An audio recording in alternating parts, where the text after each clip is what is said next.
On se retrouve sur le plateau télé FHP et direct depuis Santexpo, édition 2023. Et j'ai le plaisir de vous présenter mes invités. Frédéric Gama, bonjour.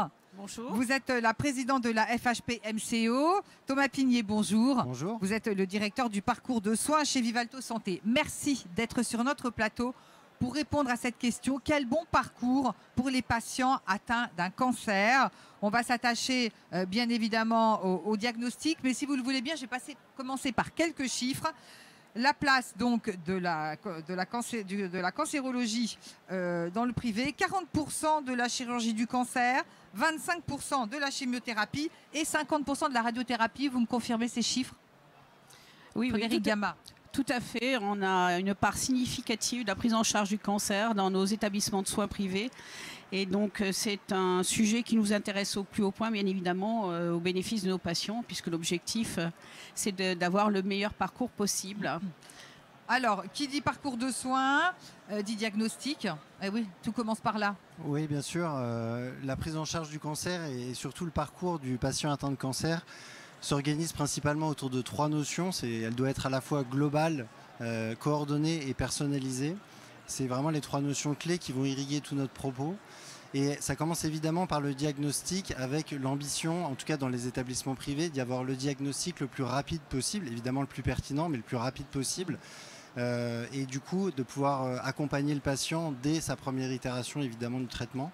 Sachant que sur le diagnostic, on a maintenant accès à de nouvelles techniques, notamment la biologie moléculaire, l'oncogénétique, qui permettent en fait de proposer la meilleure thérapie possible aux patients. Et ça, c'est un élément totalement fondamental du diagnostic, même s'il a des implications importantes pour les établissements privés. Oui, Frédéric Gama, je vous en prie. Oui, le diagnostic est primordial. On avait déjà une étape à franchir, c'était les équipements lourds, hein, IRM scanner. Donc le développement des machines autorisées était extrêmement important. Et maintenant, il y a cette nouveauté, effectivement, de la biologie moléculaire, qui est une nouveauté, et comme toute nouveauté, elle n'est pas tout à fait intégrée par nos instances, et c'est un réel souci pour l'accessibilité des patients. Parce que n'étant pas reconnu en tant que nouveauté, on dispose d'un dispositif qui sort de nos habitudes, qu'on appelle dans notre jargon le RIHN, où il faut que effectivement les établissements subventionnent ces actes sur leurs propres ressources, sans être assurés d'avoir un remboursement a posteriori et encore en décalage de quelques mois. C'est dans la prise en charge actuelle du cancer qui évolue très vite sur le sujet. C'est un sujet primordial qu'il faudra aborder parce que là, on est confronté à une difficulté d'accessibilité à l'ensemble des patients, et en fonction de la structure, il y aura ou pas acceptation du financement, à moins que le patient paye effectivement ses actes de biologie.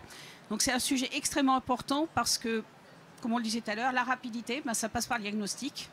Et dans le diagnostic, maintenant, outre les équipements de radiologie, maintenant, on a cette biologie moléculaire qui permet de cibler des thérapies, et c'est extrêmement important pour améliorer la prise en charge.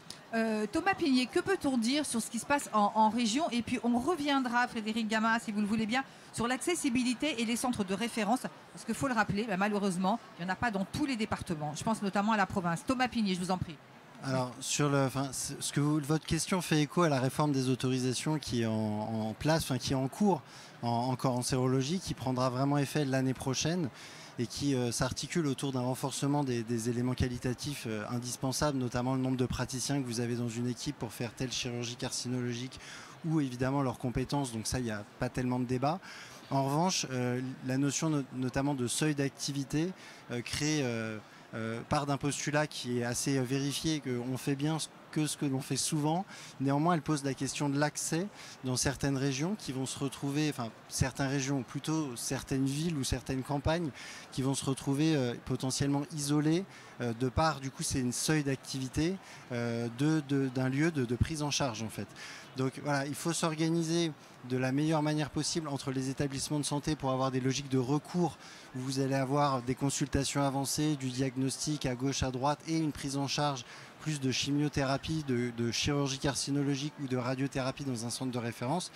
Mais ça pose quand même une vraie question de santé publique et d'accès aux soins, de la même manière qu'il y a certaines régions ou certaines zones plutôt, dans lesquelles trouver un oncologue ou un gastro-entérologue pour le dépistage, c'est devenu extrêmement compliqué. Donc peut-être que Frédéric complétera le propos. Mais Oui, là, on est en train de vivre une refonte des autorisations avec des seuils qui ont été rehaussés en cancérologie dans un but effectivement louable.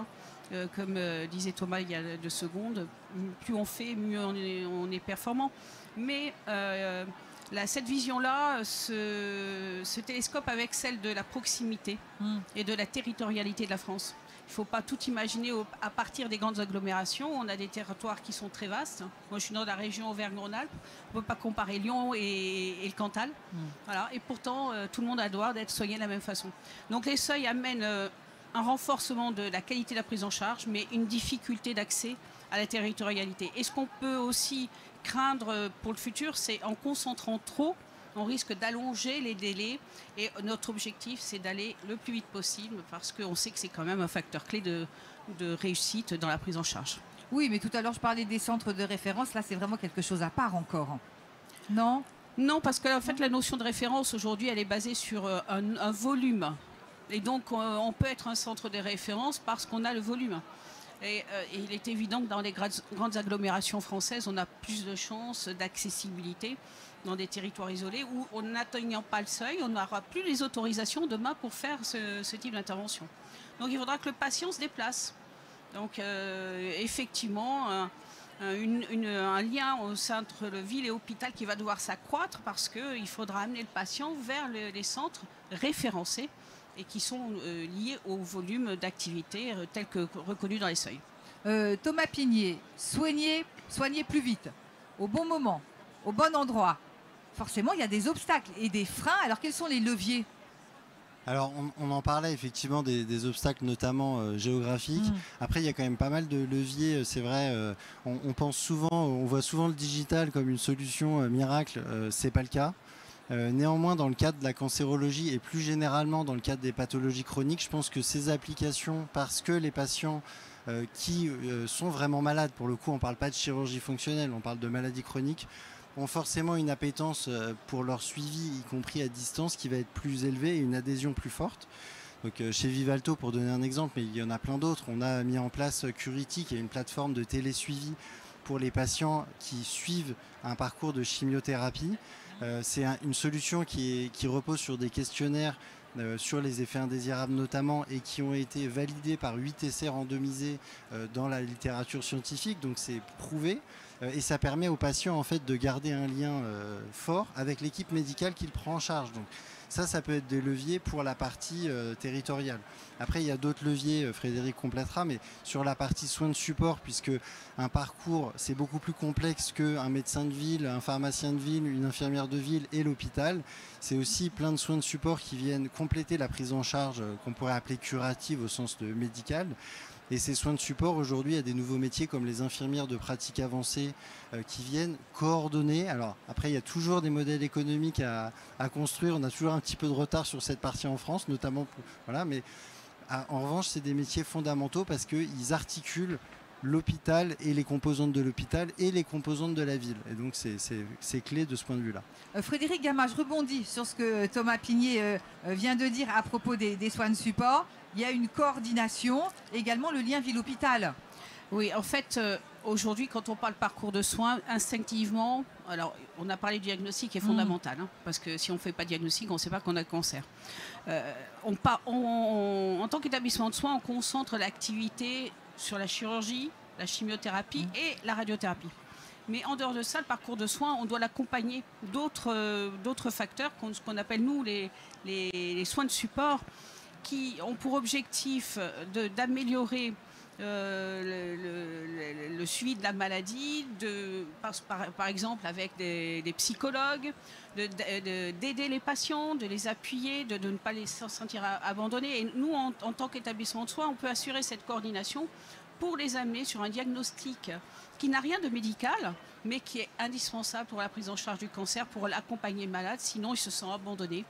Donc je parlais du psychologue, mais ça peut être aussi sur des problèmes financiers, donc l'assistante sociale, et puis sur des choses comme la douleur, et puis des accompagnements qui permettent un mieux-être, qui permet de mieux vivre sa maladie.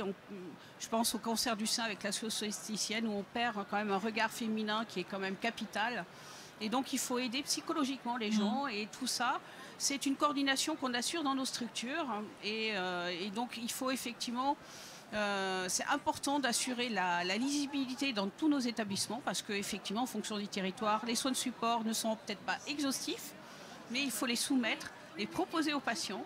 C'est ce qu'on fait dans nos structures hospitalières. C'est ce que j'allais vous dire. Il faut qu'effectivement les femmes ou les hommes n'aient plus peur de demander de l'aide. Effectivement, et nous, on doit les solliciter et on sait où se trouvent les prises en charge et on peut avoir aussi des prises en charge de remise en forme, de remise à niveau. Et à nous d'assurer l'information et d'accompagner les patients dans le versus médical, mais pas que médical, sur le reste. Thomas Pigné, je vous laisse le mot de la fin.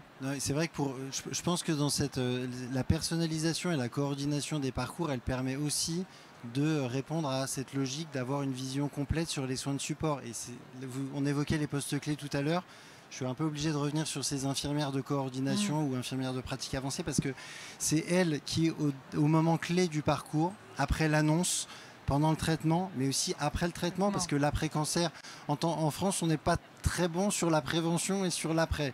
On n'est pas trop mauvais, je pense, sur le curatif, mais on a du mal à suivre hors les murs et autres. Et c'est aussi intrinsèquement lié à notre modèle de financement, on ne va pas se le cacher, parce que après cancer, c'est à la main en fait des établissements et autres, donc il n'y a pas forcément d'action dédiée pour ça. Mais ces infirmières coordinatrices, elles peuvent et elles jouent un rôle clé dans l'accompagnement et proposer toute une gamme de solutions aux patients qui sont forcément un peu perdus et en demande au moment du diagnostic et après pendant la phase des traitements, puisqu'il y a plein d'effets indésirables ou autres qui n'ont pas mesuré logiquement. Eh bien, écoutez, ce sera le mot de la fin. En tout cas, je vous remercie d'être venu sur notre plateau pour nous en parler. Bonne continuation à vous. Merci beaucoup. Merci. Quant à moi, je vous remercie de nous avoir suivis. Puis restez avec nous, d'autres entretiens à venir.